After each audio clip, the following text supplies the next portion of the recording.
Ito nga pala yung continuation ng video namin noong nakaraan dahil nga may order kami ngayon kaya sinama namin si Alam. Kung hindi nyo nga pala nalalaman guys, dati namin kasama si Alam dito sa shop kaso kailangan niya lumabas dahil nga carpenter siya. Siya lang din naman pala yung gumagawa ng ibang stand namin dito na pambenta sa mga customer. So dahil nga kailangan ni Baba ng backup kaya nga sinama namin si Alam. Ito nga pala yung mga di-deliver namin para sa graduation to. Ito lang naman pala yung mga pinagkabisihan ni Baba noong nakaraan, siya ang gumawa na itong mga to dahil nga mahirap to at mabusisi. At dahil nga marami-rami ang di-deliver ni Baba kaya kailangan niya ng tulong. Ito yung ibang arrangement na i-deliver dahil nga marami-rami ito. Nakakatawa pa nga tong customer na to dahil urong-sulong sa mga oras ng time ng pag-deliver sa kanya. Hindi tuloy malaman ni Baba kung anong oras talaga silang sakto aalis ni Alam. Ito nga pala guys yung 7 meters arrangement na ilalagay daw sa stage dahil nga parang pang background ng style nito, parang garden style. Halos sinabot nga rin kami ng siyam-siyam dito sa arrangement na to dahil mabusisi, kailangan lagyan pa ng mga moss sa baba. At dahil nga hindi na nga kasya dito sa table kaya yung iba nilagay namin dun sa kabilang table.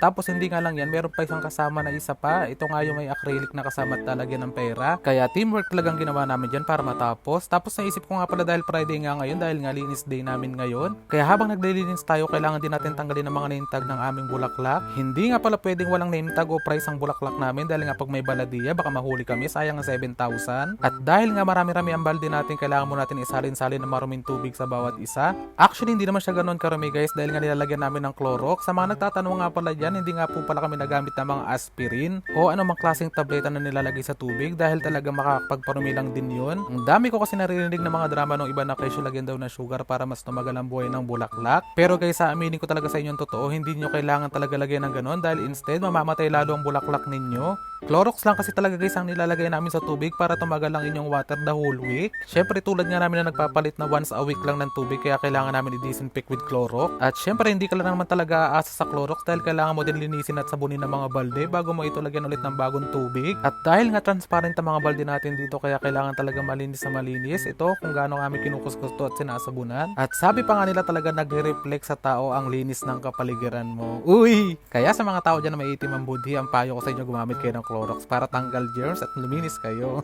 At sa dami-dami ko ang sinabi, halika na at paglinis na lang ulit tayo ng balde para matapos ng ginagawa natin. Pagkatapos nga pala na malinis na yan, kailangan na namin refilan ng tubig dahil 2.5 ang nilalagay namin dito. Tansyahan nga lang pa rin lagay namin ng tubig dyan pero kailangan marami-rami para hindi rin may dehydrate yung bulaklak natin. Syempre kasi pag konti ang nilagay natin, hindi halos aabot yan na isang linggo, mauubos agad yan. Pagkatapos nga pala punuin ng mga balde at malinis na ito, kailangan na namin ilagay ang mga bulaklak namin agad dito. Make sure nga lang din guys na pinutulan nyo ng stem ng bulaklak para makasipsip ng panibagong tubig. Kaya habang nandiyan ako sa labas, chinecheck ko nga isa-isa kung talagang nakababad talaga lahat sila sa tubig na maayos. Pagkatapos kasi namin mag-refill at magpalit ng bagong tubig, hinahayaan muna namin sila dyan sa labas. Hinahayaan namin sa labas dahil alam nyo naman guys yung init ng tubig dito sa Middle East, parang kulang na lang kape. Kaya pag malamig na nga ang tubig, kailangan na namin ipasok ulit sila sa chiller para naman hindi na sila ma-stress sa labas. Char. Pag pinasok kasi namin na mainit pa ang tubig guys, halos mag-blur na ang chiller namin dahil nga nagmo-moist.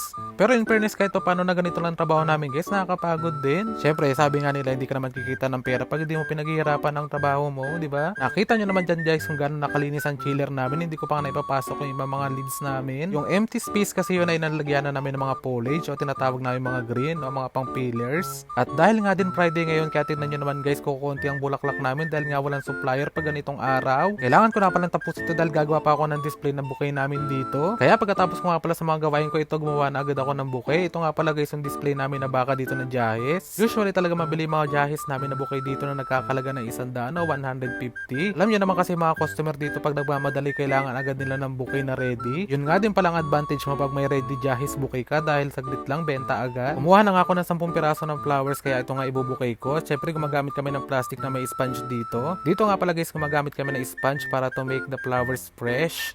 Oh, English yun pero hindi ko alam kung tama yung kayo na musga. Total dyan naman kayo magaling, di ba manghusga?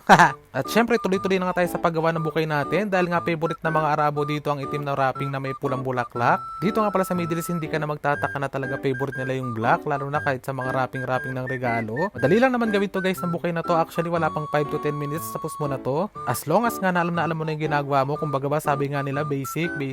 Ikaw ba naman sa araw-araw na trabaho mo ito yung kaharap mo, paggawa ng bulaklak? Pagkatapos kung gagawin ng bouquet pala, ito na nga lalagyan na natin ng ribbon para mas mukha siya maganda. Minsan nga din pala hindi lang pulang ribbon ang nilalagay ko dyan dahil nilalagay ko din dyan ng rapia. Bagay na bagay din kasing kulay ng rapia na abaka dyan, ang itsura. Lalo pa nga kulay pula at black na rapia ang nilalagay mo. At syempre dahil tapos na nga tayo sa gawain natin, kaya kailangan naman natin i-check ang loob ng chiller. Dahil tulad nga na sinabi ko, minsan may mga nakaangat na stem na wala sa tubig kaya namamatay. Hay, salamat Lord, tapos na naman sa lahat ng gawain kaya makakapagpahinga na naman kami. Shoutout nga pala sa lahat ng taong sumusuporta sa mga video ko kahit mukhang ewan. Hayaan nyo guys, pag ako kumita sa inyo rin mapupunta yun. Yun lang, maraming salamat!